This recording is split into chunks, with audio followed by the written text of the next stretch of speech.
चीन ने अपने आयरन ब्रदर पाकिस्तान की पोल खोल कर रख दी है। कल देर रात जो पाकिस्तानी पटाखे छुड़ा रहे थे और कह रहे थे कि हम जीत गए, भारत के खिलाफ सड़कों पर रैलियां निकाल रहे थे, सब घरों में दुबक गए हैं। और वहीं इंटरनेशनल मीडिया, खास करके अमेरिका की CNN और कतर की अल जज़ीरा, जो कि सबसे ज्यादा फेक न्यूज भारत के खिलाफ फैला रही थी, और कल रात से ही एक नैरेटिव गढ़ा जा रहा था कि भारत हार गया, पाकिस्तान जीत गया। सारे के सारे रिपोर्टर ऑफलाइन जा चुके हैं। क्यों ऐसा हो रहा है, खुद अपनी स्क्रीन पर देख लीजिए।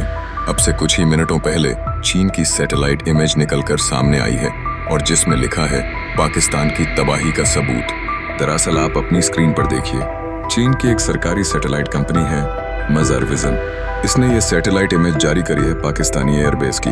और सबसे पहले मैं आपको दिखा रहा हूँ पाकिस्तानी वायुसेना का बोलारी एयरबेस। और इसमें आप देख सकते हैं ये इमेज है पहले की अटैक से और ये इमेज है अटैक के बाद की। लिटरली हमने पूरा जो इंफ्रास्ट्रक्चर था, खास करके जो क्रिटिकल इंफ्रास्ट्रक्चर था जहां पर इनकी मिसाइलें वगैरह स्टोर करके रखी जाती थी, सारी की सारी धराशायी करके रख दी है हमने। इतना ही नहीं, जैकोबाद का भी यही हाल है। ये पाकिस्तानी वायुसेना का हब माना जाता था, इसका एक क्रिटिकल हिस्सा हमने उड़ा दिया है। लिटरली वन पोर एयरबेस ही तबाह कर डाला है। लेकिन यह तो सब छोटे मोटे धमाके हैं, असली धमाका हुआ है नूर खान एयरबेस पर। दरअसल यह सैटेलाइट इमेज चीनी कंपनी ने खुद जारी किया है, जिसमें आप देख सकते हैं ये पाकिस्तान का सबसे बड़ा एयरबेस है, नूर खान एयरबेस। और यहाँ पर पाकिस्तान के न्यूक्लियर एसेट्स हैं। जी हाँ, यह पाकिस्तानी परमाणु शक्ति का केंद्र है। भारत ने इसी के एक क्रिटिकल स्ट्रक्चर पर धावा बोला, जो कि बताया जा रहा है कि ये नूर खान एयरबेस का वो इलाका था जहाँ पर इनकी सबसे सेंसिटिव चीजें रखी हुई। ये सबसे सेंसिटिव हिस्सा था नूर खान एयरबेस का, और हमने इसका हश्र क्या किया है, लिटरली पूरा का पूरा ये हिस्सा ही तबाह हो चुका है। फ्लैट कर दिया है हमने इसे।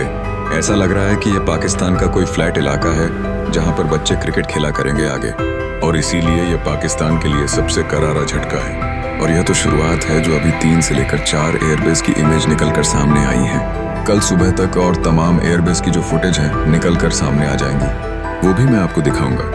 लेकिन फिलहाल मैंने आपको ये इसलिए दिखाया है क्योंकि कल शाम से जब से सीज फायर का यहाँ पर ऐलान किया है ट्रंप ने, तभी से भारत में कुछ लोग डिमोटिवेट हो गए थे, निराश हो गए थे कि यार इतना शानदार मौका है, हमें इनकी जमीन कब्जानी चाहिए थी, या कम से कम पाकिस्तान ऑक्यूपाइड कश्मीर का कुछ हिस्सा तो हम कब्जा ही सकते थे। हमने इस मौके को जाने दिया। इसके अलावा कुछ लोग इसलिए भी निराश हैं कि चलो सीज फायर हुआ तो हुआ, लेकिन जिस तरीके से हुआ उसको लेकर भी निराशा है कि यार ट्रंप ने पहले कैसे अनाउंस किया। PM मोदी अनाउंस करते या फिर दोनों देशों की मिलिट्री अनाउंस कर देती, वह भी ठीक थे।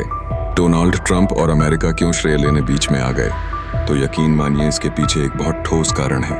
कुछ चीजें मुझे भी पता है जो निकल कर सामने आई हैं। अभी सामने नहीं रख सकता क्योंकि कुछ ही देर पहले भारतीय सेना ने एक पोस्ट डाला है जिसमें कहा है कि कोई भी स्पेकुलेशन या सोर्सेज के हवाले से खबर मत दीजिए। आने वाले समय में हम आपको सारी चीजें बताएंगे, तो हमें उन पर भरोसा रखना चाहिए। लेकिन इतना जान लीजिए आप लोग, थोड़ा सा हिंट आपको दे दूं मैं कि पाकिस्तान एक ऐसा देश है जिसका कोई भविष्य नहीं है, और जिसका भविष्य नहीं होता उसे चिंता नहीं होती। वो चाहे कोई भी एक्शन ले ले क्योंकि वो खुद को बर्बाद मान चुका है।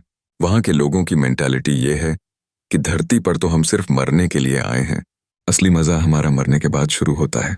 तो ऐसे लोगों से मुंह लगना भी बेकार है।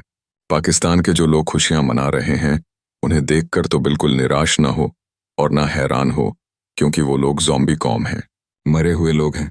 उनमें ना तो कोई ज़मीर बचा है, ना ही उनमें कोई अक्ल, और इसीलिए इन पर ध्यान देना टाइम वेस्ट करने के बराबर है। और सबसे महत्वपूर्ण बात, यह बात याद रखिए कि हमारे ऑपरेशन सिंदूर के सभी टारगेट अचीव हुए। हमने तमाम आतंकियों को मार गिराया। हमने सबसे अहम बात पाकिस्तान को यह बात याद दिला दी कि आपकी जो धमकी हुआ करती थी ना कि हम पर अटैक कर दिया तो परमाणु बम फेंक देंगे, वो हमने खत्म कर दी है। अब हम जब चाहेंगे तब पाकिस्तान को किसी भी इलाके में हिट कर सकते हैं। पाकिस्तान को अपनी हैसियत भी पता लग गई कि भारत कहीं भी पाकिस्तान में कभी भी अटैक कर सकता है। हम उन्हें रोकने में सक्षम नहीं हैं। ये सबसे बड़ी जीत है। हालांकि आज शाम 6:30 बजे से भारत की तीनों सेनाएं, नौसेना, एयरफोर्स और हमारी थल सेना एक जॉइंट प्रेस कॉन्फ्रेंस करने वाली हैं। उसमें भी कुछ बड़ी चीजें निकलकर सामने आएंगी, वह भी मैं आपको बताऊंगा।